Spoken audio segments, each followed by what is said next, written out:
안녕하세요. 한걸음 한의원 원장 이병희입니다. 오늘은 증상이 많이 심했던 궤양성 대장염 환자 치료 과정을 한번 살펴보겠습니다.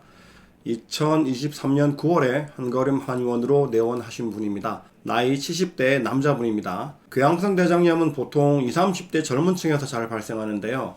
이분의 경우에는 나이가 70대이신데 궤양성 대장염이 발병하셨네요. 조금 흔하지 않은 경우죠. 2023년 5월경에 증상이 발생해서 궤양성 대장염으로 진단받았습니다.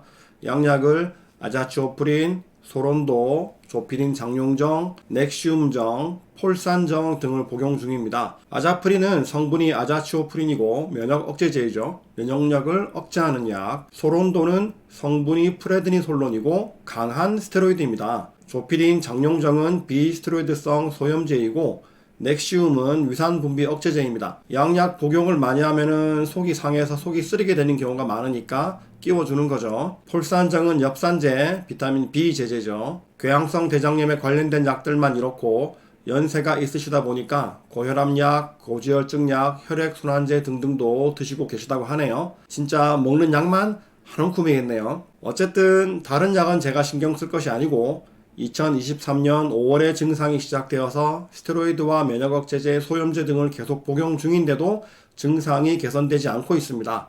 그래서 한걸음 한의원으로 오셨네요. 증상을 살펴봅시다.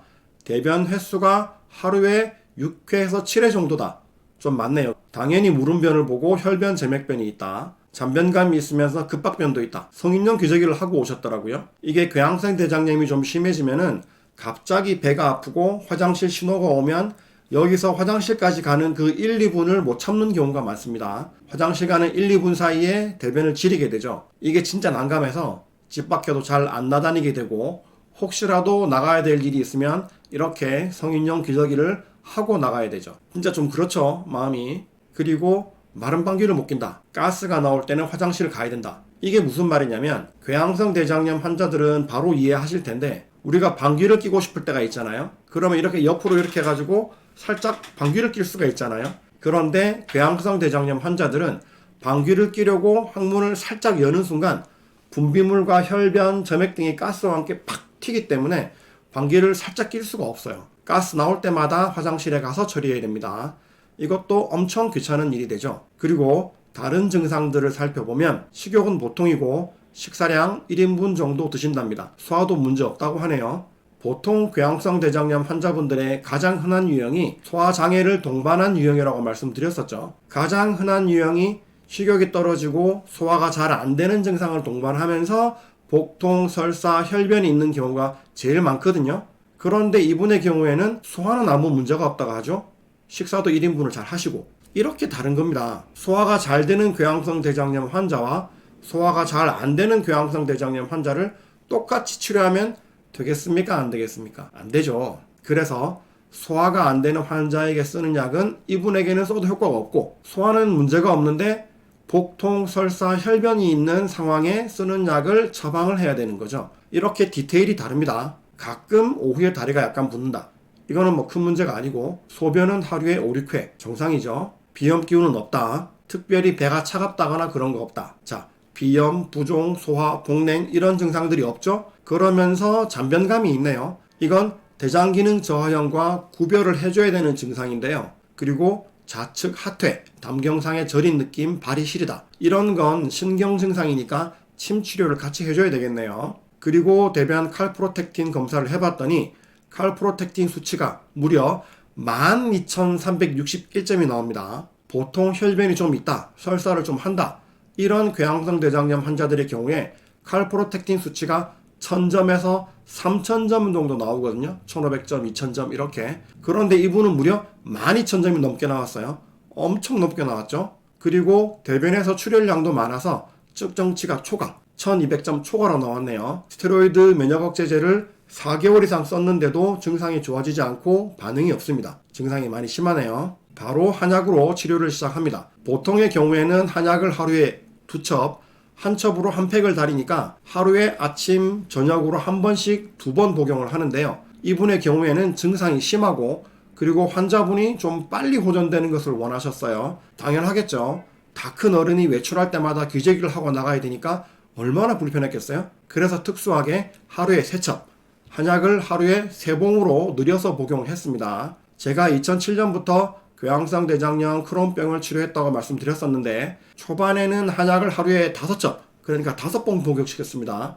그러다가 제가 임상이 오래되고 실력이 더 늘어나면서 굳이 그렇게까지는 안 하고 일반적으로 하루 2첩 복용해도 되는구나 하고 나서는 하루 2첩으로 치료하는데, 이렇게 특수한 상황의 경우에는 하루에 3첩, 4첩 이렇게 많이 복용시키기도 합니다. 한약이 좋은 게 처방을 잘 해서 몸에 딱 맞으면 병이 치료되는 기간 동안에는 이렇게 많이 먹어도 아무런 문제가 안 생깁니다. 오히려 병이 더 빨리 치료되죠. 그래서 이분의 경우에는 초반에는 조금 세게 하루 3첩을 복용했습니다.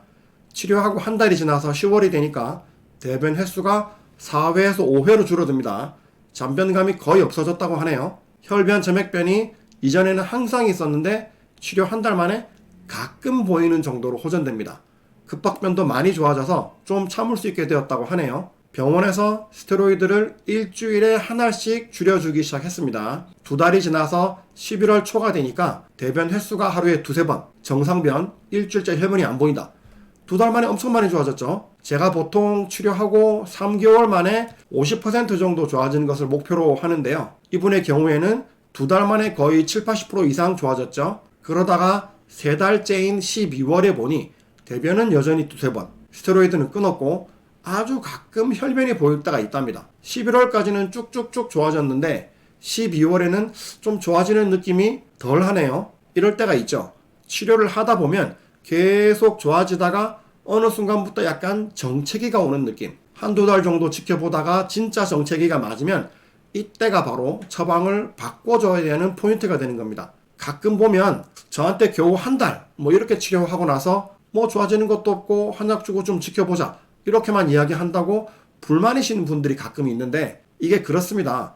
양방처럼 누구한테나 똑같은 약을 처방하는 것이 아니어서요. 증상이 명확하면 처음 처방부터 딱 맞을 수가 있고 그러면 효과가 처음부터 확 나는데, 증상이 애매한 환자분들이 있겠죠. 당연히 이렇게 증상이 애매한 경우에는 처음 처방이 조금 안 맞을 수도 있어요. 그러면 별 효과가 없죠. 그런 경우에는 후보되는 처방이 3개나 4개 정도 있으니까 한 3-4개 정도 처방을 차례대로 써가면서 환자한테 맞는 처방을 찾아야 되거든요. 처방을 빨리 찾으면 금방 효과가 있고 처방을 늦게 찾으면 좋아지는데 시간이 좀 걸릴 수가 있어요. 그래서 제가 처음에 3개월 말씀을 드리는 건데, 이 3개월도 못 참는 분들이 있어요. 1-2달 하다가 그냥 안 오죠. 그러면 안 되는 거예요.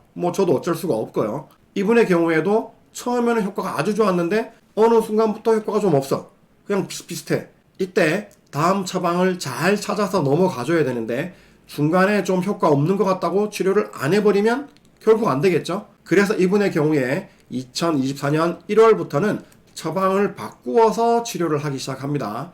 처방을 바꾸니까 다시 증상이 팍팍 좋아지기 시작합니다. 이런 건 환자가 벌써 딱 알죠. 처방을 바꾸고 한 달이 지나서 2024년 2월이 되자 혈변이 다시 없어졌다. 마른 방귀를 낄 수 있게 됐다. 급박변이 없어졌다. 면역 억제제인 아자프린을 끊습니다. 많이 좋아졌죠. 그래서 2월 5일에 대변 칼프로텍틴 검사를 해봤더니 54점. 엄청나게 떨어졌죠. 처음에 12,000점이 넘었는데 54점. 놀랍죠. 그래서 계속 치료를 했고 2024년 4월, 5월에는 대변 횟수가 2회, 정상변을 보고 혈변, 점액변 없은 지는 오래됐다. 마른 방귀도 낄 수 있고 급박변도 없다. 기저귀 벗은 지는 한참 됐죠. 4월 12일 대변 칼프로텍틴이 49점, 5월 22일 대변 칼프로텍틴은 3.8점 미만. 그렇게 치료를 종료했습니다. 중간에 통화도 했는데 아무 문제 없이 잘 지내고 계신다고 합니다. 오늘은 70대의 노인분에게서 발생한 대변 염증 수치가 12,000점을 넘는 심한 궤양성 대장염 환자 사례를 보았습니다. 궤양성 대장염이 노인에게도 발생할 수 있다. 스테로이드, 면역 억제제 써도 효과 없는 궤양성 대장염 환자도 한약으로 좋아진다. 궤양성 대장염에 한약을 한 가지만 사용하는 것이 아니라 몇 가지 처방을 단계별로 사용하고, 그러기 위해서는 정체기를 확인하고 처방을 바꿔줘야 할 수 있다. 우리 목표는 빨리 치료하는 게 아니고 돌다리도 두드려보고 건넌다고 확실히 치료하는 것이기 때문에 시간이 좀 필요할 때가 있다는 거 기억해 두시면 좋겠습니다. 오늘은 스테로이드 면역억제제 반응이 없던 심한 궤양성 대장염 환자 치료 사례 살펴보았습니다. 오늘은 여기까지. 감사합니다.